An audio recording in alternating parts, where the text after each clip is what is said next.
Good morning. Hi. Good morning and happy Monday. It is still morning. It's almost 11. I ended up sleeping in today. Did not mean to.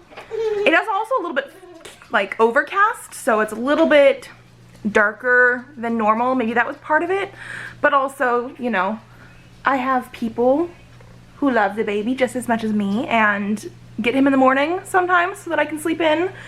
I did not think I was gonna sleep in until like 10:15, I think it was, 10:30 maybe, I don't know. But it is the first day of the reading rush, so I'm very, very excited. I have a mess over here, but also my pile of books. So I guess I can flip this over so you guys can see the title. There are 4 books obviously in this pile, but I also have 1 ebook. I'm only reading the first book of this collection this week, so we don't have to worry about that. But I basically wanted to show you guys, I guess, what I'm picking as my first read. That way we know what I'm talking about for the next day or 2 potentially. We're gonna do Shadow of the Fox. After I posted my Reading Rush TBR, this is the video that the most people were either excited to see what I thought about or had already read it and loved it. So this is the one that we're going with. This is for the challenge of a book that matches the color of my birthstone. My birthstone is Garnet, which is a deep dark red, and it's a little bit darker now than when I filmed my TBR video, but it always shows up on camera just a little bit lighter than in person. This is the Owl Crate cover, which is why it's like mostly red instead of like, I think it sort of went into black. But I'm very excited. I loved Julie Kagawa's Iron Fae series way back in the day. I have the books here. Although I do still want the gorgeous new like 10th anniversary edition covers. Is it for the 10th anniversary? It must be. It must be. Taking off the dust jacket, putting it safe over there. And this is the book we're gonna start reading first. Okay, so I'm about to walk into Barnes & Noble for the first time since like February.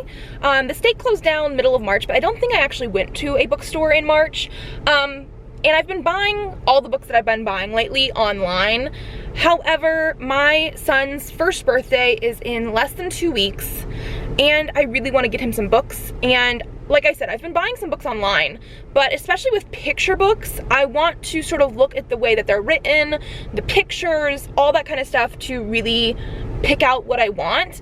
The last few books that I bought for him online were like books from my childhood, so like I knew what to expect, but I want some new ones. So we're at Barnes & Noble. My son is at home, hopefully still sleeping. He's been down for less than an hour right now, and he's with, you know, my husband's working in the office at home, and then we have a playpen bed in there for him, so that's where he's sleeping right now, so hopefully he's still asleep. So I'm by myself, I have my mask, but we're gonna go in. I might end up buying some books for myself, and when I say might, I mean for sure. It really just depends on how many books. But yeah, first time in Barnes & Noble in months. So I guess, here we go.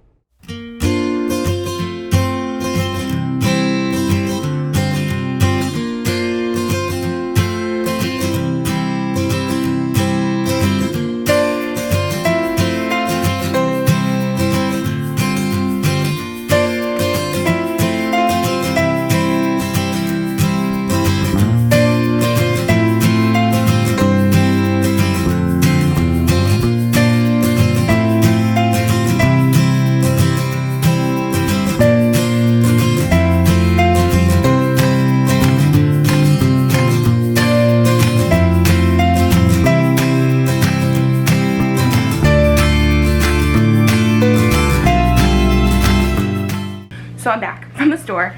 I have also taken a shower and everything, so I'm not gross. So I purchased 3 books for Presley for his birthday. So this is like a sneak peek because I'm gonna wrap them and he's not gonna get them for almost another 2 weeks. But we did get Baby Shark. I remember seeing this before we actually had ever played Baby Shark for him, and was like, oh, that's, you know, sort of silly. But it actually has really, really cute illustrations, and I don't mind Baby Shark, so we got that. We also got the classic If You Give a Mouse a Cookie by Laura Numeroff. I think most people know about this one. They have like 6 or 7 sequels by now with different animals and different foods. And then I also got, this is one that I had not seen before, but it was Go Get 'Em Tiger by Sabrina Moyle and Eunice Moyle for pictures. This is super, super adorable, and it's all about like being the best you can be and don't let others get you down, and I thought it was really cute. There's one part, let me see if I can find it, right here, that like if you need to change your stripes and I will support you no matter what, and I just, adorable. I love this so much. We also do take off his dust jackets for his books, so this one will end up looking sort of like this, which I think is cute. And then, so including those 3, I spent a little over $200 at the bookstore today. Didn't mean to, but I, you know, found lots of things that I wanted. I even put some books like back that I was considering, like I didn't decide to pick them up. Also, I know I talk about this like in my book hauls and stuff. If I've already read a book, it doesn't technically count for my like reading 2 books, buying 1 sort of thing. So I do have a couple in here that counts for. I mean, speaking of, we have Boyfriend Material by Alexis Hall. I actually read this as an advanced reader copy ebook last month. Really, really enjoyed it, 5 out of 5 stars, so I had to pick this up, obviously. It's really nice, floppy paperback, so. Oh, and then I picked up The Boyfriend Project by Farah Roshan, maybe? I don't think I've ever actually seen this. I might have, I don't know, but it was in the romance section when I was in there. And it just sounded interesting. So it says, Samaya Brooks never thought she would be that girl, but a live tweet of a horrific date just revealed the painful truth. She's been catfished by a 3-timing jerk of a boyfriend. Suddenly, Samaya, along with his 2 other girlfriends, London and Taylor, have gone viral online. Now the 3 new besties are making a pact to spend the next 6 months investing in themselves. No men and no dating. For once, Samaya is putting herself first, and that includes finally developing the app she's always dreamed of creating, which is the exact moment she meets the deliciously sexy Daniel Collins at work. What are the chances? But is Daniel real boyfriend material, or is he maybe just a little too good to be true? It just sounded really, really cute. I loved the cover, so I picked that up. We also have Check Please Book 2 Sticks and Scones. I'm also counting this as a, doesn't really count because I read the entire webcomic online, but I had to have this to complete my collection. Then I also picked up Home Before Dark by Riley Sager. This is the 4th book by Riley Sager that is a mystery thriller. I've read the first 2, so I also don't own Lock Every Door yet, but I want to. But this is going to be the Literally Dead book club pick for August, I believe, and so it is on my TBR for August. I had to pick it up. I also picked up one of my most anticipated books of this year, which is I'll Be the One by Lila Lee. This is about a girl who is plus-sized but wants to do K-pop. The cover, I mean, it's just white, but we do have very pretty holographic on that title. I'm just so very excited about this one. I also, in the middle grade section, picked up Keeper of Lost Cities by Shannon Messenger. I keep meaning to pick this up. When I worked at Barnes & Noble, we had one of my coworkers who absolutely loves this series and kept telling me to pick it up. And so, for whatever reason, I decided today was the day to pick up the first book in a new series.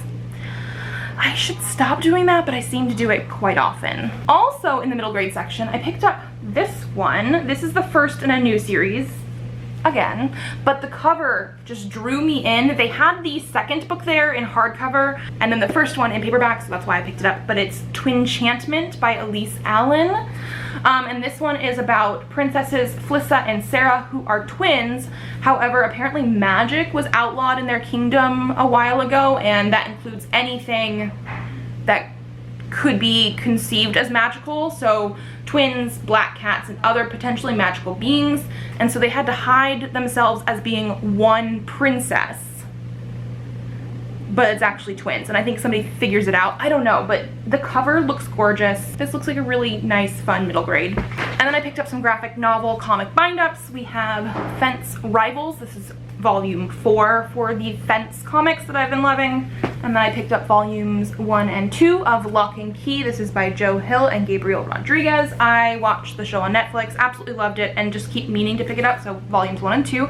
I picked up volumes 1 and 2 because I want to get a good feel for the books, but I don't want to just read one volume, you know what I mean? Same thing with Paper Girls. We have volume 1 and volume 2. These are by Brian K. Vaughan and some others. I absolutely love Brian K. Vaughan in Saga, and I keep hearing about this and meaning to pick it up. I love the like graphic color nature of the covers, and this is about paper girls, obviously, but I mean like people for newspapers, and I think it has some sort of time travel aspect. Yeah, what would you do if you were suddenly confronted by your 12-year-old self? Interesting. But so yeah, again, I wanted to make sure that I like it. So I picked up volume 1 and volume 2 because I didn't want to just read one volume. And then while we're here, update on Shadow of the Fox, which is what we're supposed to be doing for the reading rush, is reading. I did start this before I left, and I'm currently on page 30. So I think I'm still on chapter 2, but chapter 1, let me tell you, was like a phenomenal way to start the book. Like, I am so intrigued to see where this is gonna go. I'm gonna be reading more now before we go to dinner. And by go to dinner, I mean the dining room. We're not going anywhere. But yeah, there's not much to say about this because I don't want to give anything away. And like, it was the first chapter of the book, but at the same time, like, I didn't know anything going into it, and it was so good. Like, I don't want to give anything away. Our main character is a kitsune or half kitsune. I don't even know where her name is right now. That's all I know. There's some sort of scroll that they've mentioned so far. I don't know how that plays into it, but we shall see. But yeah, I'm gonna be reading more. Hopefully I will have another update by the end of the day.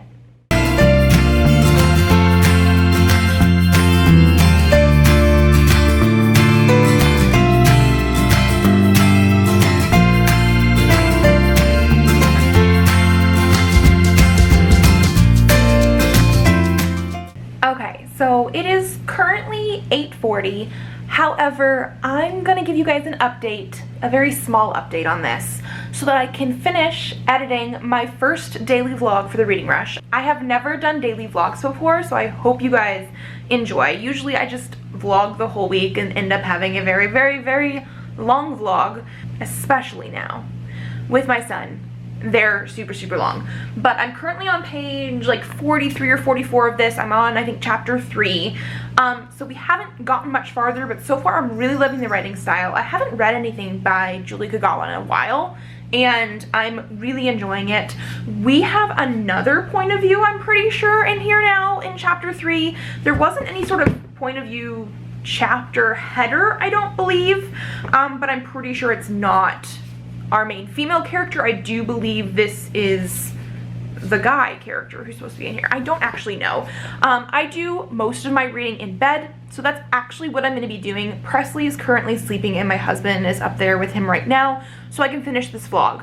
And then I'm going to be taking this book upstairs and reading for the next hour to 2 hours. So I will have a definite update for you guys in the next vlog in the morning. So I think that's it for me, and I will see you guys in the next one.